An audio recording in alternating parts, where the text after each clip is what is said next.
ತನಕ ಕಳೆದ ಅವಧಿಯಲ್ಲಿ ಮೌರ್ಯ ಸಾಮ್ರಾಜ್ಯದ ಬಗ್ಗೆ ಅಭ್ಯಾಸ ಮಾಡ್ತಿದ್ವಿ. ಮೌರ್ಯ ಸಾಮ್ರಾಜ್ಯದ ಸ್ಥಾಪಕನಾಗಿರುವಂಥ ಚಂದ್ರಗುಪ್ತನ ಜೀವನ ಮತ್ತು ಚಂದ್ರಗುಪ್ತನು ಮಾಡಿರುವಂಥ ಸೈನಿಕ ಸಾಧನೆಗಳ ಬಗ್ಗೆ ಅಭ್ಯಾಸ ಮಾಡಿದ್ವಿ. ಇವತ್ತಿನ ಅವಧಿಯಲ್ಲಿ ಚಂದ್ರಗುಪ್ತನ ಪ್ರಧಾನಮಂತ್ರಿ ಮತ್ತು ರಾಜನೀತಿಜ್ಞನಾಗಿರುವಂತಹ ಅವನ ಆಪ್ತ ಸಹಾಯಕ, ಚಂದ್ರಗುಪ್ತನ ಮೌರ್ಯನ ಆಪ್ತ ಸಹಾಯಕನಾಗಿರುವಂತಹ ಚಾಣಕ್ಯನ ಬಗ್ಗೆ ಅಭ್ಯಾಸ ಮಾಡೋಣ.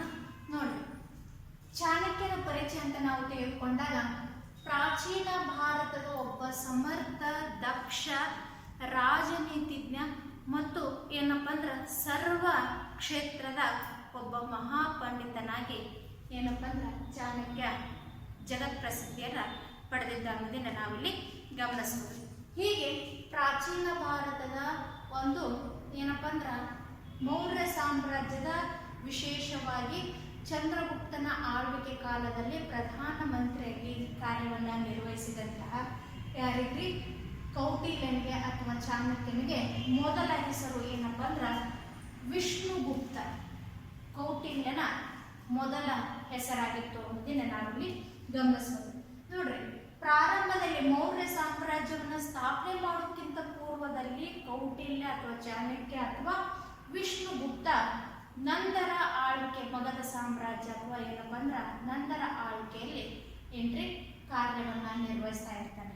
ಹೀಗೆ ನಂದರನ್ನ ಸಂಪೂರ್ಣವಾಗಿ ಅಥವಾ ನಂದ ಸಂತತಿಯನ್ನ ಸಂಪೂರ್ಣವಾಗಿ ನಾಶ ಮಾಡಬೇಕು ಮತ್ತು ಎನ್ನುವಂತಹ ಶಪಥವನ್ನ ಕೈಗೊಂಡಿರುವಂತಹ ಚಾಣಕ್ಯ ತಕ್ಷಶಿಲಾದಲ್ಲಿ ಬಾಲಕನಾಗಿರುವಂತಹ ಚಂದ್ರಗುಪ್ತನಿಗೆ ಸರ್ವ ರೀತಿಯ ಏನಪ್ಪ ಅಂದ್ರೆ ತರಬೇತಿಯನ್ನು ನೀಡುವುದರ ಮೂಲಕ ಒಂದು ಹೊಸ ಸಾಮ್ರಾಜ್ಯವನ್ನ, ಪ್ರಾಚೀನ ಭಾರತದಲ್ಲಿನ ಮೊಟ್ಟ ಮೊದಲ ಏಕೀಕೃತ ಮತ್ತು ಏಕರೂಪದ ಸಾಮ್ರಾಜ್ಯವನ್ನ ನಿರ್ಮಾಣ ಮಾಡುವುದಕ್ಕೆ ಕಾರಣೀಕರ್ತ ಯಾರಪ್ಪ ಅಂದ್ರೆ ಈ ಚಾಣಕ್ಯ ಅನ್ನೋದನ್ನ ನಾವಿಲ್ಲಿ ಗಮನಿಸೋದು. ಹೀಗೆ ನಂದ ಸಂತತಿಯನ್ನು ಸಂಪೂರ್ಣವಾಗಿ ನಾಶ ಮಾಡುವುದರ ಮೂಲಕ ಆ ಭಾರತದಲ್ಲಿ ಯಾವ ವಂಶವನ್ನ ಮೌರ್ಯ ವಂಶವನ್ನ ಅಥವಾ ಮೌರ್ಯ ಸಾಮ್ರಾಜ್ಯವನ್ನು ಸ್ಥಾಪನೆ ಮಾಡಬೇಕು ಎನ್ನುವಂಥ ಉದ್ದೇಶವನ್ನು ಇಟ್ಟುಕೊಂಡಿರುವಂತಹ ಒಬ್ಬ ನಿಷ್ಠಾವಂತ ಪ್ರಾಮಾಣಿಕ ರಾಜನೀತಿಜ್ಞ ಅಥವಾ ವ್ಯಕ್ತಿಯಾಗಿದ್ದಾನೆ ನಾವಿಲ್ಲಿ ಗಮನಿಸಬಹುದು. ಇವನು ಬರೆದಿರುವಂತಹ ಜಗತ್ ಪ್ರಸಿದ್ಧ ಕೃತಿ ಯಾವುದಪ್ಪ ಅಂದ್ರೆ ಅರ್ಥಶಾಸ್ತ್ರ ಎನ್ನುವಂತಹ ಕೃತಿಯನ್ನ ಯಾವ ಭಾಷೆಯಲ್ಲಿ ಅಂತಂದ್ರೆ ಸಂಸ್ಕೃತ ಭಾಷೆಯಲ್ಲಿ ಕೌಟಿಲ್ಯನು ಅರ್ಥಶಾಸ್ತ್ರ ಎನ್ನುವಂತಹ ಕೃತಿಯನ್ನ ರಚನೆ ಮಾಡಿದ್ದ. ಈ ಅರ್ಥಶಾಸ್ತ್ರ ಎನ್ನುವಂತಹ ಕೃತಿ ಏನಪ್ಪ ಅಂದ್ರೆ ಯಾವ ರೀತಿಗೆ ಆಡಳಿತವನ್ನ ಮಾಡಬೇಕು, ಎಲ್ಲಾ ಕ್ಷೇತ್ರಗಳ ಬಗ್ಗೆ ಸಂಪೂರ್ಣವಾದಂತಹ ಮಾಹಿತಿಯನ್ನು ನೀಡುವಂತ ಒಂದು ಸಮಗ್ರ ಏನಪ್ಪ ಅಂದ್ರೆ ಕೃತಿ ಅಥವಾ ಆಧಾರ ಅನ್ನೋದನ್ನ ನಾವಿಲ್ಲಿ ಗಮನಿಸ್ಬೇಕು. ಯಾಕಪ್ಪ ಅಂದ್ರೆ ಈ ಅರ್ಥಶಾಸ್ತ್ರ ಎನ್ನುವಂತಹ ಕೃತಿಯು ಏನಪ್ಪ ಅಂದ್ರೆ ಆಡಳಿತಕ್ಕೆ ಸಂಬಂಧಪಟ್ಟಂಗ, ರಾಜಕೀಯ ಕ್ಷೇತ್ರಕ್ಕೆ ಸಂಬಂಧಪಟ್ಟಂಗ, ಕಾನೂನಿಗೆ ಸಂಬಂಧಪಟ್ಟಂಗ, ಸಾಮಾಜಿಕ ಕ್ಷೇತ್ರಕ್ಕೆ ಸಂಬಂಧಪಟ್ಟಂಗ, ಹೀಗೆ ಸರ್ವ ಅರ್ಥಶಾಸ್ತ್ರಕ್ಕೆ ಸಂಬಂಧಪಟ್ಟಂಗ ಈ ರೀತಿಯಾಗಿ ಸರ್ವ ಕ್ಷೇತ್ರಕ್ಕೂ ಕೂಡ ಸಮಗ್ರವಾದಂತಹ ಪರಿಪೂರ್ಣವಾದಂತಹ ಮಾಹಿತಿಯನ್ನು ನೀಡುವಂತಹ ಗ್ರಂಥ ಯಾವುದಪ್ಪ ಅಂದ್ರೆ ಕೌಟಿಲ್ಯನು ರಚನೆ ಮಾಡಿರುವಂತಹ ಸಂಸ್ಕೃತ ಭಾಷೆಯಲ್ಲಿರುವ ಕೃತಿಯಾಗಿರುವಂತಹ ಅರ್ಥಶಾಸ್ತ್ರ ಎನ್ನುವಂತಹ ಕೃತಿ ಅನ್ನೋದನ್ನ ನಾವಿಲ್ಲಿ ಗಮನಿಸಬಹುದು.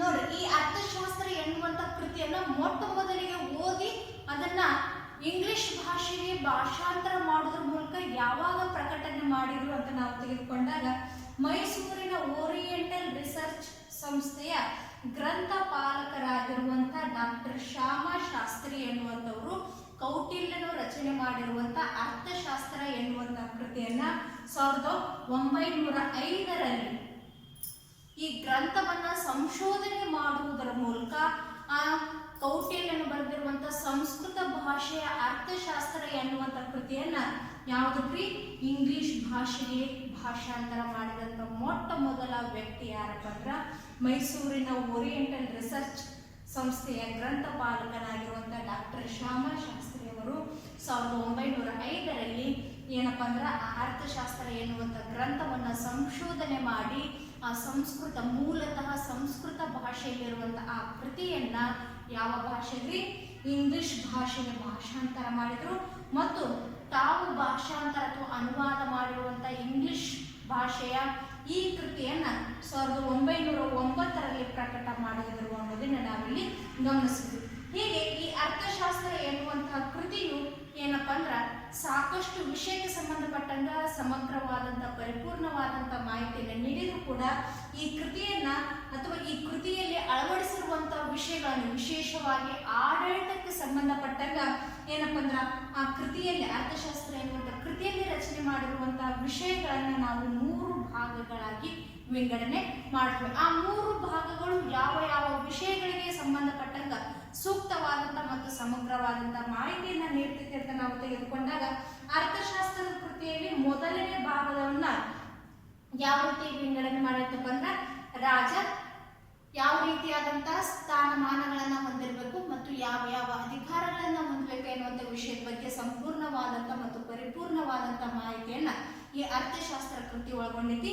ಅದರ ಜೊತೆಗೆ ರಾಜನಿಗೆ ಆಡಳಿತದಲ್ಲಿ ಸಹಾಯಕ್ಕಾಗಿ ಅಥವಾ ಸಲಹೆ ಸೂಚನೆಗಳನ್ನ ನೀಡುವುದಕ್ಕಾಗಿ ಸಲಹಾ ಸಮಿತಿ ಎನ್ನುವಂತ ಸಮಿತಿಗಳನ್ನ ಯಾವ ರೀತಿಯಾಗಿ ರಾಜನೇ ಸ್ವತಃ ನೇಮಕ ಮಾಡ್ಕೋಬೇಕು ಮತ್ತು ಸರ್ಕಾರವನ್ನ ಯಾವ ರೀತಿಯಾಗಿ ಮಂತ್ರಿಮಂಡಲವನ್ನ ಅಥವಾ ಸರ್ಕಾರವನ್ನ ಯಾವ ರೀತಿಯಾಗಿ ಎಂತಹ ಪಂಡಿತರು ಅಥವಾ ಯಾವ ರೀತಿಯ ಅನುಭವ ಹೊಂದಿರುವಂತಹ ವ್ಯಕ್ತಿಗಳನ್ನ ತನ್ನ ಸರ್ಕಾರದಲ್ಲಿ ಸಚಿವರನ್ನಾಗಿ ಮಾಡಬೇಕು ಎನ್ನುವಂತ ಸರ್ಕಾರವನ್ನು ಯಾವ ರೀತಿಯಾಗಿ ರಚನೆ ಮಾಡಬೇಕು ಈ ಎಲ್ಲದರ ಮಾಹಿತಿಯನ್ನು ಒಳಗೊಂಡಿರುವಂತಹ ಸಮಗ್ರ ಮಾಹಿತಿ ಅರ್ಥಶಾಸ್ತ್ರದ ಮೊದಲನೇ ಭಾಗದಲ್ಲಿ ಬರ್ತೈತಿ ಅನ್ನೋದನ್ನ ನಾವಿಲ್ಲಿ ಗಮನಿಸಬಹುದು. ಇನ್ನು ಅರ್ಥಶಾಸ್ತ್ರ ಕೃತಿಯಲ್ಲಿ ಎರಡನೇ ಭಾಗದಲ್ಲಿ ಯಾವ ಯಾವ ವಿಷಯಗಳಿಗೆ ಸಂಬಂಧಪಟ್ಟಂತ ಸಮಗ್ರವಾದಂತಹ ಮಾಹಿತಿ ನಮಗೆ ದೊರಕೈತಿ ಅಂತ ನಾವು ತೆಗೆದುಕೊಂಡಾಗ ನಾಗರಿಕ ಮತ್ತು ಅಪರಾಧ ಕಾನೂನು ಅಂದ್ರೆ ಸಿವಿಲ್ ಅಂಡ್ ಕ್ರಿಮಿನಲ್ ಏನಪ್ಪಾ ಅಂದ್ರೆ ಲೆಜಿಸ್ಲೇಟಿವ್ ಇದು ನಾಗರಿಕ ಕ್ಷೇತ್ರದಲ್ಲಿ ಅಥವಾ ನಾಗರಿಕರಿಗೆ ಸಂಬಂಧಪಟ್ಟಂಗ ನಾಗರಿಕರ ಹಕ್ಕು ಬಾಧ್ಯತೆಗಳು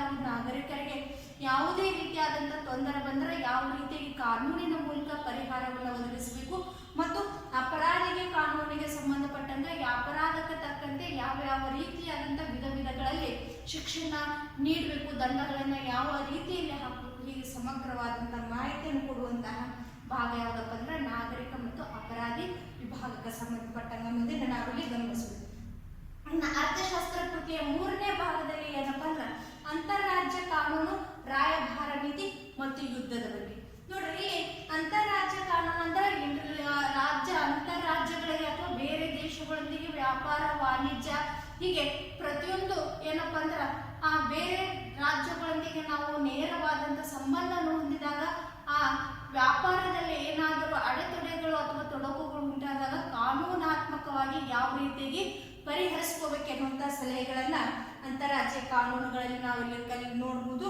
ಅದರೊಂದಿಗೆ ರಾಯಭಾರ ನೀತಿ ಒಂದು ದೇಶದ ಅರಸ ಮತ್ತೊಂದು ದೇಶಕ್ಕ ಏನಪ್ಪಾ ಅಂದ್ರೆ ರಾಯಭಾರಿಯನ್ನು ವ್ಯಾಪಾರಕ್ಕೆ ಸಂಬಂಧಪಟ್ಟಂಗ ಸ್ನೇಹಕ್ಕಾಗಿ ಬಂಧುತ್ವಕ್ಕಾಗಿ ಮಿತ್ರತ್ವಕ್ಕಾಗಿ ಕಳಿಸಿದಾಗ ಯಾವ ರೀತಿಗೆ ರಾಯಭಾರ ನೀತಿಯನ್ನ ಅನುಸರಿಸಬೇಕು ರಾಜನಾದವನು ಮತ್ತು ರಾಯಭಾರ ನೀತಿಯ ಮುಖಾಂತರ ಮಿತ್ರ ರಾಜ್ಯಗಳ ಸ್ನೇಹವನ್ನ ಯಾವ ರೀತಿಯಾಗಿ ನಾವು ಕಾಲ್ಕೊಂಡು ಹೋಗ್ಬೇಕು ಎನ್ನುವುದರ ಬಗ್ಗೆ ಕುರಿತಾದಂತಹ ಮಾಹಿತಿಯನ್ನು ಈ ರಾಯಭಾರ ನೀತಿಯಲ್ಲಿ ಮತ್ತು ಯುದ್ಧಕ್ಕೆ ಸಂಬಂಧಪಟ್ಟಂಗ ಯುದ್ಧದಲ್ಲಿ ಯಾವ ಯಾವ ತಂತ್ರಗಳನ್ನ ಬಳಸ್ಕೋಬೇಕು ಮತ್ತು ಯಾವ ರೀತಿಯಾಗಿ ಸೈನ್ಯವನ್ನ ಸಂಘಟಿಸಬೇಕು ಸೈನ್ಯಕ್ಕೆ ಯಾವ ರೀತಿಯಾಗಿ ವಿಧವಾದಂತಹ ಏನಪ್ಪಾ ಅಂದ್ರ ತಂತ್ರಗಾರಿಕೆ ಮೂಲಕ ಸೈನಿಕರಿಗೆ ತರಬೇತಿಯನ್ನ ನೀಡಬೇಕು.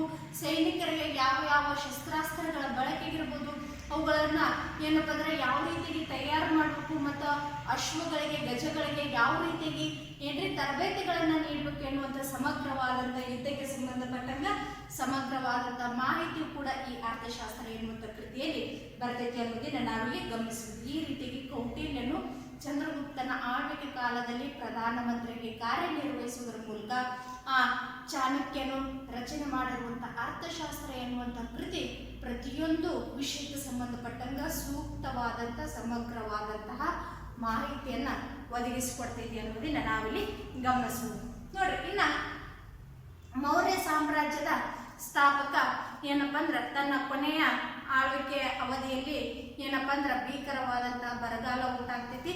ಆದ್ರಿಂದ ತನ್ನ ಮಗನಾಗಿರುವಂತಹ ಬಿಂದುಸಾರನಿಗೆ ಸಿಂಹಾಸನಕ್ಕೆ ಉತ್ತರಾಧಿಕಾರತ್ವವನ್ನು ನೀಡುವುದರ ಮೂಲಕ ಸಲ್ಲೇಖನ ವ್ರತವನ್ನು ಕೈಗೊಂಡು ಮರಣ ಹೊಂದನ ಅಂತ ಅಂದ್ರು. ಈ ರೀತಿಯಾಗಿ ಬಿಂದುಸಾರ ಎಲ್ಲಿ ತನಕ ಆಳ್ವಿಕೆ ಮಾಡ್ತಾನಪ್ಪ ಅಂದ್ರ ಕ್ರಿಸ್ತಪೂರ್ವ 300ರಿಂದ ಕ್ರಿಸ್ತಪೂರ್ವ 273ರವರೆಗೆ ಸುಮಾರು 27 ವರ್ಷಗಳ ಕಾಲ ಏನಪ್ಪಾ ಅಂದ್ರೆ ಬಿಂದುಸಾರ ಆಳ್ವಿಕೆ ಮಾಡ್ತಾನ ಅನ್ನೋದನ್ನ ನಾವಿಲ್ಲಿ ಗಮನಿಸಬಹುದು. ಇವನ ಬಗ್ಗೆ ನಾವು ಸಂಕ್ಷಿಪ್ತವಾದಂತಹ ಮಾಹಿತಿ ಅಂತ ನಾವು ತೆಗೆದುಕೊಂಡಾಗ ನೋಡ್ರಿ, ಬಿಂದುಸಾರ ಚಂದ್ರಗುಪ್ತನ ಉತ್ತರಾಧಿಕಾರಿಯಾಗಿ ಯಾವಾಗ ಸಿಂಹಾಸನರೂಢನಾಗ್ತಾನ್ರಿ?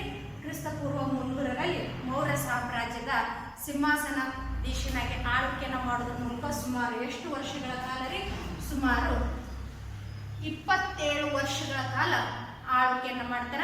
ಹೀಗೆ ಸುಮಾರು 27 ವರ್ಷಗಳ ಕಾಲ ಆಳ್ವಿಕೆ ಮಾಡಿದ್ರು ಕೂಡ ತಂದೆಯಂತೆ ಅಂದ್ರೆ ತಂದೆ ಯಾರೇ ಚಂದ್ರಗುಪ್ತ ಮೌರ್ಯನಷ್ಟು ಸಮರ್ಥ, ದಕ್ಷ, ಬಲಿಷ್ಠನಾದಂತಹ ಏನಪ್ಪಾ ಅಂದ್ರ ದಕ್ಷ ಆಡಳಿತಗಾರನಾಗಿರಲಿಲ್ಲ.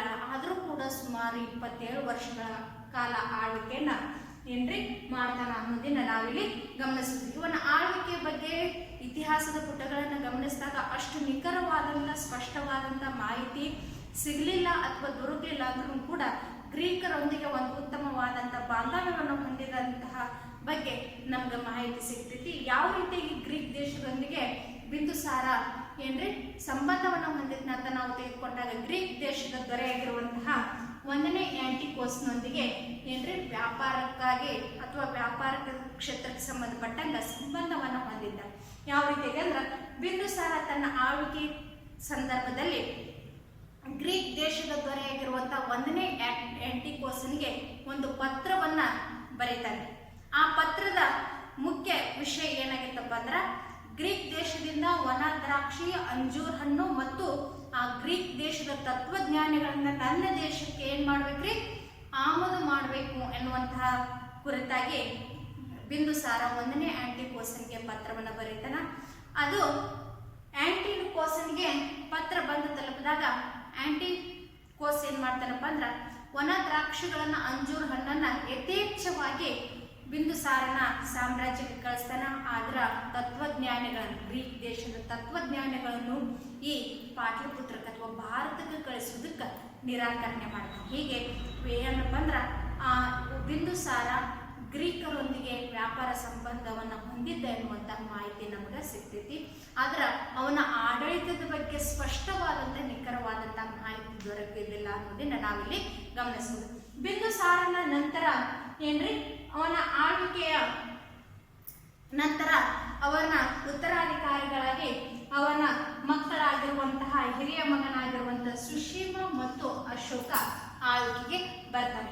ನೋಡ್ರಿ, ತಂದೆಯ ಆಳ್ವಿಕೆ ಕಾಲದಲ್ಲಿ ಹಿರಿಯ ಮಗನಾಗಿರುವಂತಹ ಸುಶೀಮ ತಕ್ಷಶಿಲದ ಪ್ರಾಂತ್ಯಾಧಿಕಾರಿಯಾಗಿ ಆಳ್ವಿಕೆಯನ್ನ ಮಾಡ್ತಿರ್ತಾನ.